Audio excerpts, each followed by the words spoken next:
ప్రభావతికి బాలు వాళ్ళ నానమ్మ విపరీతమైన షాక్ ఇస్తుంది. నల్లపూసల కార్యక్రమం ఒకటే అన్నట్టు పూజారితో మాట్లాడుతూ ఉంటే, ఆఖరి నిమిషంలో ఇంకొక భయంకర నిజాన్ని బయట పెడుతుంది.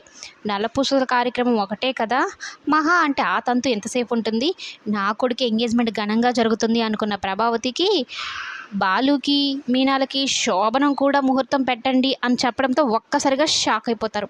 ఇది బాలుకు కూడా పెద్ద షాకే. ప్రతిసారి తప్పించుకుంటూ వెళ్ళిపోతాడు కదా, శోభనం అంటే పారిపోతూ ఉంటాడు కదా.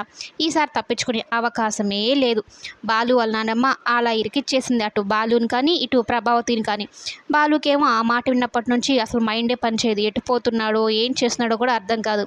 నీ తిక్క ఈరోజు రాత్రికి కుదురుతుంది లేరా సత్యం, ఇప్పుడిప్పుడే నీ బండరాయి కొడుకు మనసు కరుగుతూ ఉంది. ఆ శాంతి ముహూర్తం కాస్త జరిగితే మీనా నీ కొడుకుని కొంగు కట్టేసుకుంటుంది, నువ్వు అనుకున్నది జరిగిపోతుంది అనగా నీ సొంతం ఎంత సంతోషపడిపోతాడో, చాలా మురిసిపోతాడు. అమ్మ నాకు కావాల్సింది కూడా అదేనమ్మా, మీనా జీవితం సంతోషంగా ఉండాలి, వాళ్ళిద్దరు అన్యోన్యంగా ఉండాలని అంటూ ఉంటే అన్నీ జరిగిపోతాయిరా, ఈ అమ్మ వచ్చింది కదా నమ్ము అంటూ ఇదంతా ఒక ఎత్తు అయితే ప్రభావతికి ఆఖరిలో ఒక పెద్ద ట్విస్టే ఇస్తుంది.